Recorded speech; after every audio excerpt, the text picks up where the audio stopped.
Welcome and good morning, everybody. Today, topic of my this presentation is introduction to coal geology and its implications. Student, they may have read somehow about the coal geology, technology also, and its implications and analysis. How we do the study of coal geology, coal petrology, and how we interpret it. Okay. So now we start with what is coal geology. Actually, coal geology that deals with the understanding of coal formation, coal extraction, and utilization. First of all, we should know that how the coal is formed. The coal, what kind of deposition environment will be there for its deposition, how much time it takes, and how we extract, and what are its utilization. For example, for industrial utilizations, in domestic utilization, and many more. So first, we will discuss what is coal. This is a basic definition of the coal. Most of we people, we are confused whether the coal comes under mineral or this is a rock. So I think most of the people, they think that coal is a mineral. Yes, it comes under the mineral category, but basically the coal is a sedimentary rock because it is made up of organic sediments.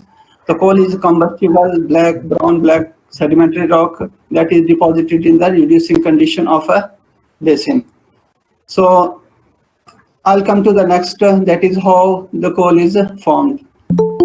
So the coal basically that is formed in a swampy area where plants are growing earlier, and later on the dead remains of the plants and drifted sediments along with organic matter is accumulated, and with passage of time the temperature keeps on increasing, and with the passage of time it gets converted into different stages that we know, that is known as the rank of the coal. There are different stages: peat, brown coal, black coal, that I will discuss in the further slides.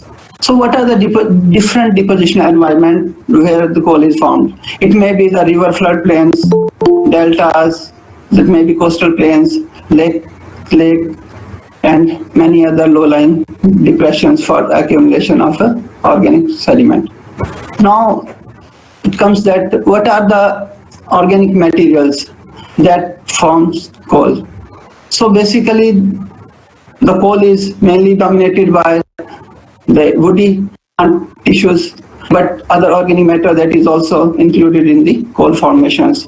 So different parts of the plants, as you know, root, stems, leaves, spore pollens, algal remains, and charcoal, which is contributed by the forest fire, that is converted into charcoal, that is also deposited in a swamp area, gets converted into coal.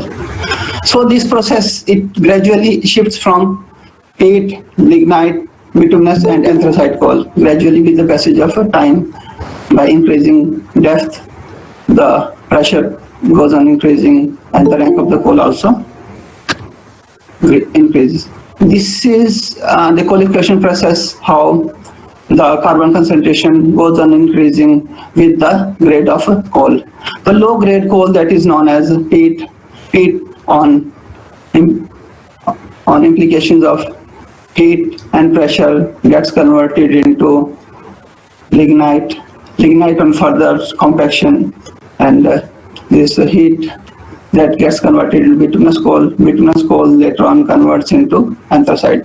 Now, how we can compare the oil and gas generation? Oil and gas generation both are deposited in the similar conditions.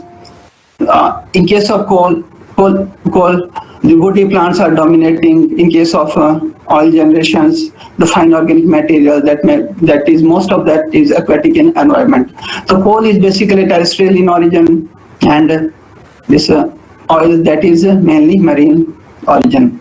So as the temperature goes on increasing, as you know, this geothermal gradient that goes on increasing with this increasing depth. Similarly, there are three different transformation stages of organic matter, that is digenesis, catagenesis, and metagenesis. These are divided according to the temperature range. Up to 50 degrees centigrade, diagenesis of organic matter happens, then catagenesis up to 150. Thereafter, metamorphism of the organic matter takes place, and the anthracite coal is formed. Similarly, in case of this oil generation, the kerogen, how it gets converted to generate. Okay, now, as already I have explained that how the organic matter converts into different stages. Now these are some of the photographs how it looks. The early stage of this qualification process, whether that is not that is actually not the part of coal. That is peat, and that is known as petrification process, in which this peat is formed. The early stages of the deposition of coal, the organic matter that accumulates at the bottom of this basin. So in the peat, the maximum moisture level is there. So you can say that the water content is very high in the peat, and you can press it and squeeze, and it will generate water. So it is also used as in for burning purposes in domestic and as well as in industries. But it gives smoke because the moisture level is high in this. So it is difficult to burn. Otherwise, after drying these cakes, that person is preparing from this wetland. So that may be used for burning purposes as a fuel. So next, you can see this is a photograph of the lignite, how the lignite looks. The lignite, also known as the brown coal, because its color is brownish in nature. This is not completely compressed. The moisture level is also there, but the moisture level is less in comparison to the peat. This is the lowest grade of the coal. And one more thing I would like to clear that when we study about the coal geology, coal. So coal term is used later on after lignite, not for the lignite. Lignite is under different category, that is not as lignite, and peat. Peat comes under the petrification process, that is peat. Then lignite, sub-bituminous onwards is known as a coal. So lignite, that comes under a lignite category. So this, you see, that is the bituminous coal. Bituminous coal, the carbon percentage is high and moisture level that is further reduced, and moisture is less in this. And this bituminous coal, this is one of the good quality coal that is being used in the domestic as well as the industries for thermal, this electricity generation, and for this coking purpose. And anthracite coal, this is the last stage of the coal formation, that is the highest grade of coal, and carbon percentage is maximum. It ranges from 86 to 98%. So it has a very less volatile material in it. As we see the anthracite coal, that in India the anthracite coal is actually not present, but in very less amount it is present in this. For example, in Jammu Kashmir area, the thickness of the seam, that is very low. That ranges from 6 centimeter to 30 centimeters. This is the geographical distribution of the coal. You see there are the different categories of coals, for example, lignite and this coal. So coal, most of the coal is found in the Gondwana coal field. Some of the coals that is of tertiary age. The tertiary age coal is restricted to the northeast and in Himalayan region, for example, in Jammu and Kashmir. And Gondwana coal, I think most of the participants, they know that this Gondwana coal that is in MP, Jharkhand, and in this area there are different mines in, for example, Raniganj, Bokaro, Talcher, Godavari, Rajmahal. And tertiary lignite, that is the low rank coal, as earlier I told you, that is known as brown coal, that is found in Gujarat, Rajasthan. So now, coming to the sampling and analysis. First study of the coal and lignite, how the samples are being collected, what we do with the samples to get the idea of the carbon percentage, the rank of the coal, what type of the grade coal is having, and for what purpose it will be used for. So first of all, we will discuss about the proximate and ultimate analysis of the coal. Then we'll discuss lithotypes, macerals, microlithotypes, and Vitronite reflectance one by one. Now coming to the proximate and ultimate analysis, for calculating the proximate analysis, the coal is heated at different temperatures to get the values of moisture, ash, volatile matter, and and fixed carbon. In approximate analysis, it shows the ratio of combustible to incombustible constituents and provides the basis for buying and selling and otherwise evaluating coal for various purposes. Ultimate analysis actually the analysis for coal quality. This is actually the elemental analysis. In elemental analysis, we calculate the percentage of carbon, hydrogen, nitrogen, sulfur, and oxygen. And this is also being carried out by the CHNS analyzers. So now, what is the importance of ultimate analysis? Ultimate analysis is gives us the values of percentage of carbon. If the percentage of carbon is good, that is better quality, and calorific value of coal will be high. The hydrogen content, if the hydrogen concentration is high, that is not considered as a good quality of coal, because that hydrogen is due to the moisture content in this coal. And nitrogen actually does not burn, hence it has no contribution in this calorific values. The sulfur content that is also considered as a pollutant, which will not act as a good for coal quality. Next, coming to the physical properties, physically how we see the coal, and we consider whether that is good quality coal or not. So I think most of you have seen the sample of the coal. Coal are actually two types. One is banded coal, another one is non-banded coal, like woody tissues, algal material, spore pollen, and degraded organic matter. And this non-banded coal, that is mainly contributed by spore pollen and algal materials. That is also non-banded coal, that is also known as bauxite and cannon coal. In case of banded coal, we identify different bands in our coal that is known as lithotypes. So there are main four types of lithotypes. One is known as the Vitronite, another one is known as Clarine, the Urine, and the Fusion. This Vitronite, that is mainly contributed by woody tissues of the plants like root, stem, twigs, etc. How we identify this band? This is actually shiny band, the vitreous in luster, and you will see the fractures always present in this type of band. Our next one is that is Clarine. Clarine is actually very thin laminated structures like striated texture. So striated texture, you will see different minute layers of bright and dull bands. So that is contributed by this fine organic matter and this woody tissues. And another one is that is Durine. Durine is actually a thicker band, and which will be dull in nature. That will not shine as compared to the another ones. And last one, that is known as the Fusion. Fusion actually contributed due to the burning of matter. For example, by forest fire, the charcoal that gets converted into coal. How we identify the fusion band? Fusion band, this is actually fibrous in nature. You will see the silky appearance.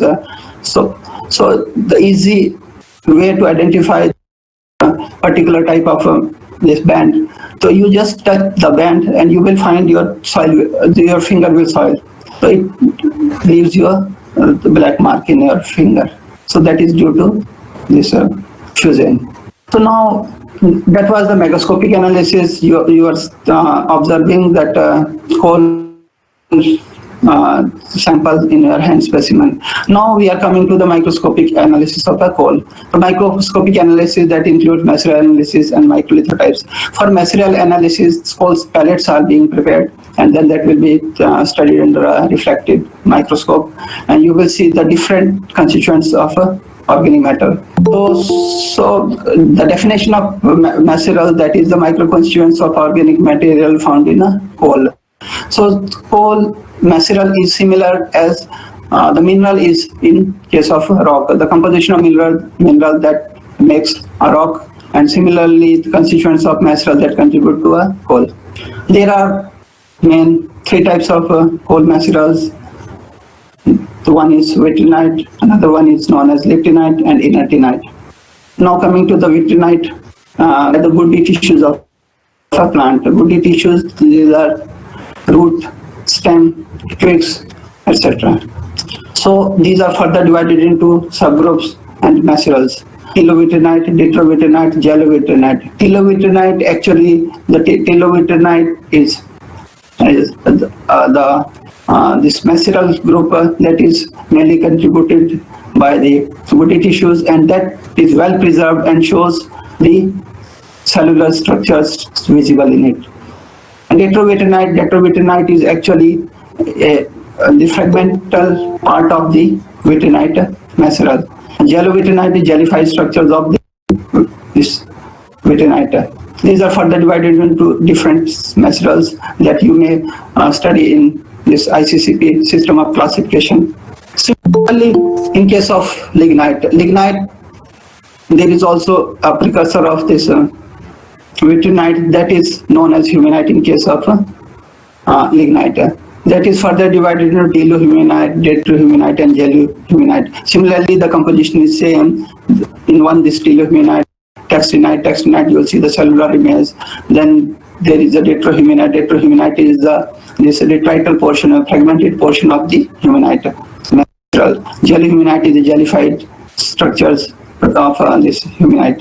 Now next, coming to the maceral group, that is Liptinite. Liptinite group is mainly contributed by the lipid-rich organic material present in the coal. There are various types of macerals under this category. There is sporinite. Sporinite is mainly contributed by spores and pollen of the plants. Cutinite, that is contributed by the cuticles. As you all know, that the cuticle is present over this leaf to avoid the evaporation of water in sun. So suberinite, resinite, alginite, there are different categories which are contributed by resin, algae, chlorophyll, bitumen, essential oils. So these are further divided into primary and secondary. Primary, this liptinite group that is found in genetic at the time of deposition of the organic matter, and secondary liptinite group that is found after the action of temperature and pressure. These are the secondary secretions which are being produced in the coal formation. Now, the third group of maceral that is known as inertinite. Now coming to the inertinite group of macerals. Inertinite group, as already I have told, that there is a fusion this type of band in a coal that is inert actually. This is the oxidized product of the plant material, or that is already burnt. That is observed under microscopic study. It shows the bright reflectance under refracted microscope. So it is further divided into the fusinite, semi-fusinite, and mecanite. Fusinite is the bright band of macerals. Semi-fusinite comes in between with the vitronite and fusinite. Mecanite is fine, shiny, reflected reflectance showing maceral. There is micronite, secretinite, funginite, inertodetrinite. Funginite that is contributed by the fungal remains. Inertodetrinite, this is again the fragmental part of inertinite group of macerals. Now coming to the microlithotypes, and this is another criteria for calculating the quality of a coal. So in the microlithotype studies, the main contribution is made by the maceral groups. So how these are clubbed together to make the different microlithotype groups. So there are three types of microlithotypes: monomacerals, bimacerals, and trimacerals. Monomaceral is a group of macerals that is contributed by the single piece of macerals under a specified area under microscope. If the contribution is more than 95% by the vitronite, that is known as monomaceral, and that is vitrite. ITI suffix is used after the vitrite. Vitrine, we add vitrite.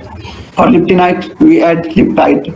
Similarly, liptinite that is contributed more than 7%, sorry, 95% inertinite. If that is contributed by more than 95%, that comes under inertite.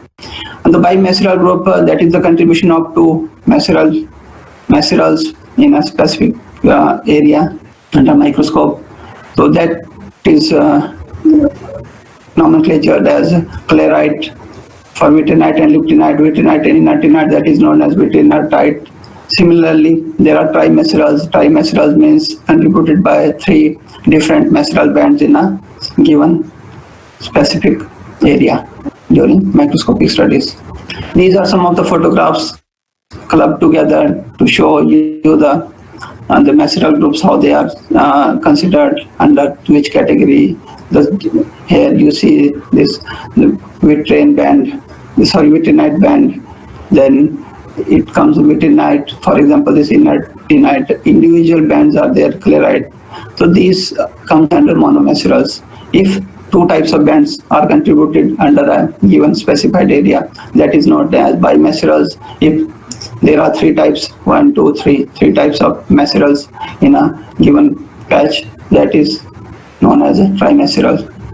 Now, another study under reflected microscope that is also considered for the grading of a coal. And for example, you say whether that is high rank coal or low rank coal, that is calculated by using vitrinite reflectance. Vitrinite reflectance is basically the study of the light which is being incident on the surface of the vitrinite macerals, and how much light is being reflected back, that is measured. And that reflectance value that decides whether the coal is of good quality or not. If reflectance value is high, it means that is of a good carbon percentage. So similarly, this is considered as the rank of the coal increases with the grade of the coal. For example, peat, lignite, bituminous coal, and anthracite. The lignite onwards, we see up to the anthracite, this reflectance value that keeps on increasing with the passage of this maturation. So this is basically the maturation of organic matter in a given rock or in a given coal. So now, what is the method and how the samples are being prepared for the study of microscopic analysis, and how the pellets are being prepared? This is the laboratory process to carry out the petrographic analysis of a coal. This is actually the work that I have done in Girbasani Institute. So there are different types of sieves where the crushed coal is 12, 20 and more than 20 mesh size. So these sieves are kept one above the another. The topmost will be the highest pore size, intermediate in between, and the less pore size that is kept at the bottom. The particles that are retained on the middle sieve, that will be taken up for the pellet analysis. So what is the methodology? It is divided into 3 parts: embedding of coal particles, and then grinding of the pellet, then thereafter comes the polishing operation. These are the cups, sample cups, we call it sample cups. This powdered material that is poured in a cup, and thereafter different reagents are mixed together. That is, one is known as embedding media, and which is known as hardener, and another one is resin. These 2 are mixed in a different ratios to make the pellet. This is mixed in a 1:5 ratios. The hardener is 1% and resin, that is 5%. That is mixed properly to make a homogeneous medium. So now these coal samples, these powder samples, these are mixed thoroughly, and the bubbles are to be removed so that there will not be any obstruction in the visibility of pellet study. A labeling of the samples are being done to identify whether the sample is from which place and what is the sample number you have allotted for each. The grinding operation, these pellets after being prepared, these are kept in these sample holders and will be grinded by different mesh size of papers. And this is the grinding machine where you can grind the whole pellets by applying different pressures to make it smooth. And further, after the grinding of these pellets, these are to be polished with different level of this alumina gel. It comes into 0.05 micron, 0.3 micron, and 1 micron. Earlier, the coarser one will be used, and finer, then finest at the last. And thereafter, you see these are well polished samples, almost ready for petrography study. Before that, we keep it in ultrasonic vibrator so that the extra material, this binding, this polishing medium or any other foreign material may be inserted in the fissures of the coal pellet, that will be removed by the ultrasonic vibrator. And after desiccation of these pellets, these are now ready for petrographic study under reflected microscope. Here you see this is the microscope where you can also study the reflectance value. This is the unit, and this is attached with this voltmeter that records the how much light that is reflected back, and we calculate the reflectance value of a vitronite maceral. So, and this is the point counter where we can count the number of macerals of particular group to interpret further. So how the maceral looks under normal light. Now, these are the different types of maceral that I have already discussed in the previous slides. This one is the vitronite band. You see this is the grayish colored band, this vitronite, and vitronite reflectance values is taken on this particular band. And this is the sporinite spore, which is already compressed, and you can see this is the spore and pollen that comes under the liptinite category known as the sporinite. Inertinite, you see this bright or white color. So this is inertinite group of macerals. And here again you see the two types of bands. These are vitronite band. This is here you see the spores, and this one is actually inertolitrinite. This is the fragmental portion of this fusinite group. This is again the fusinite. Here you see this one is the megaspore compressed within a sample. Here you see the spores, this bright band that is inertinite group. The spores, bright band. Here you see that is inertinite. So this one that is the vitronite. This is sporinite. This is the funginite. Actually contributed the fungal pores and fungal protein bodies. These are the further categories of this inertinite group. The secretinite, and this is mainly contributed by the secretions of the plants. Then inertolitrinite, again the fragmental portion of the inertinite group of macerals. This is macrinite and micrinites. These are the minute, this high reflectance showing macerals of inertinite group. This is actually the clay matrix or any other mineral matter present in along with macerals. That may be pyrite, that may be siderite. These are the different mineral groups that are also observed under microscopes. This is in case of lignite, the humanite that is equivalent to the vitronite. Again, these are textinite, corpihumanite, alminite. So these here you see the structures. Textinite, this shows the structures of the cellular structures visible in this that comes under this humanite group. Again, these are some macerals of this humanite group. After counting the number of particular macerals on a point counter, we calculate the frequency of 3 different types of macerals on a ternary diagram. and on the basis of that we can interpret whether what type of this deposition environment was there, what kind of coal is a given sample having. So this is the another this value that is calculated on a Vitronite surface, that is known as the rank maturity, which is done by the reflectance values. The fluorescent material. This is the Liptinite group of material. If you are seeing under a normal light, that is brownish or dark in color. But if we are observing it under a fluorescent mode of light, reflected light, you see this hydrogen-rich organic material that may be spores, pollen, algae, resin, or any other hydrogen-rich this organic material that fluoresce under microscope.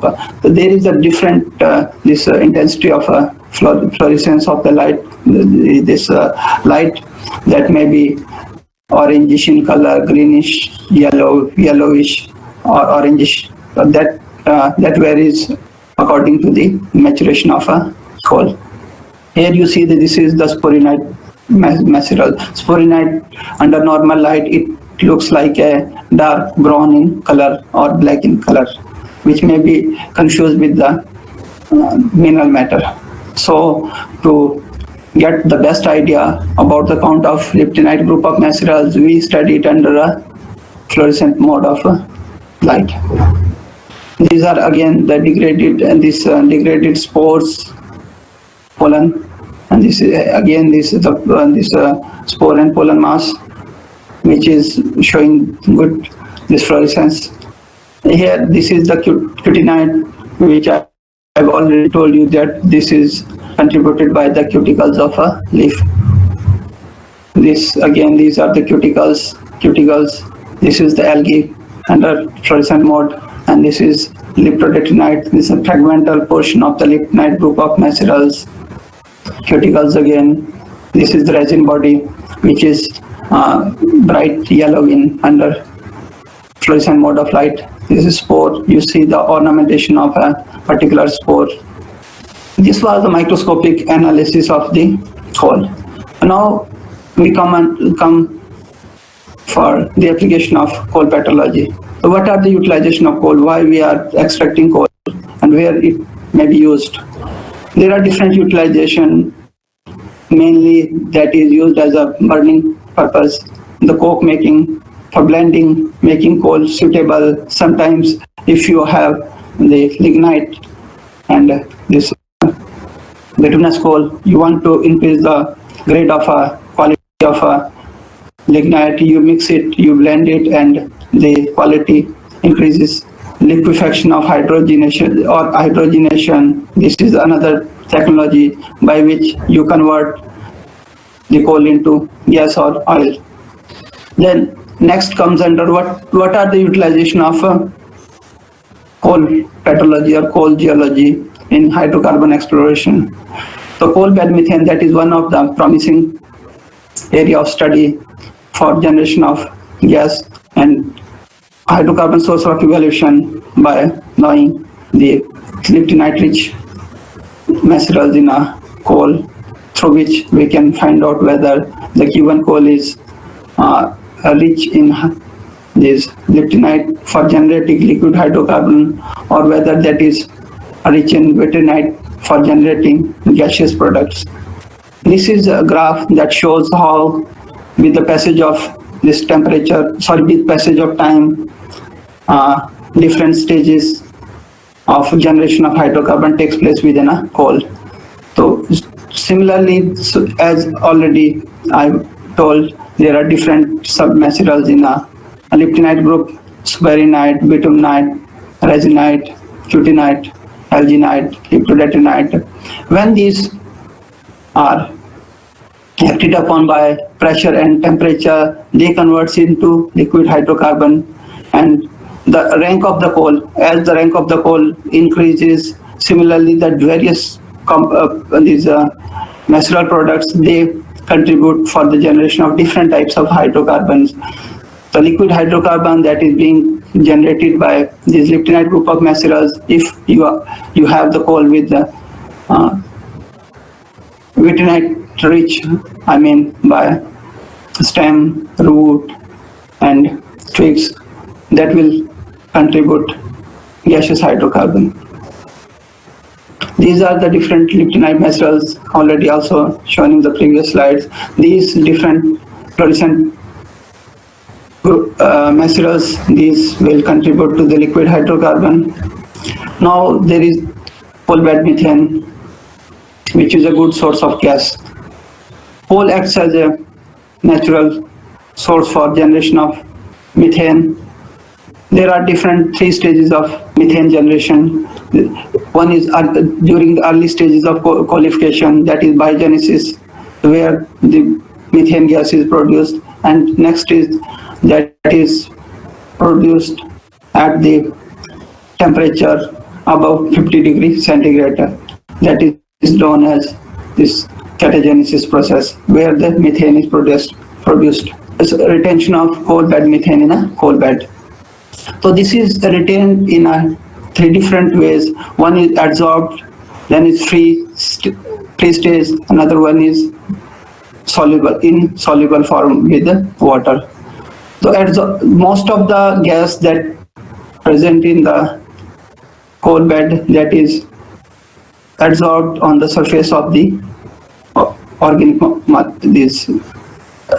material. In the cleat, also known as the microfractures, there you can find the free gas, and water, that is the mixed methane that can be extracted by different techniques for commercial purpose. This is the generalized picture showing how the methane gas is extracted from subsurface in a coal seam. Here you see these are the fractures where you can find the well porosity and free methane gas that may be extracted. And here you see the water present in this coal seam, that if that is removed, that is expelled out, this releases the free oxygen as well as adsorbed this methane from the coal bed to the atmosphere or to the pipe for commercial utilization. Now you all must have heard about the gas seepage. There is a natural seepage of the gas. That is one of the temples there, that is known as the Jwalamukhi temple, where you see the flame gas is burning in the form of a flame. That is mainly contributed by the Svathu coal buried under the Dharmshala rocks.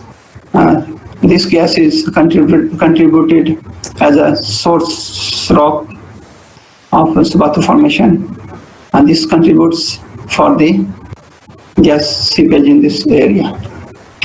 Thank you so much. Hello, thank you so much, sir. If anyone want to ask any question to sir, he or she please may ask now. You can write your question. If you want to ask anything, you can write it on chat box also. So there is one question: any effective geophysical technique for coal exploration? Is there geophysical technique in coal exploration? There are different techniques you can apply for this seismic survey that is also being carried out for this coal exploration. Another one is that a resistivity survey that you can apply. Gravity survey that is also being utilized in the coal exploration. So there is no further question. Well, thank you so much, sir. Thank you so much to all of you and the participants also who spared their time. Thank you, sir. Everyone is thanking you for this session. Even participants are writing. Thank you so much, sir, for this session. And we look forward for another lecture of you. We'll get in touch with you in future also. And sir, this was our first lecture of this series, and you were our first guest. Thank you so much for accepting our request on such a short notice. And to the participants also, their response is really overwhelming, and we look forward to contact you in future also.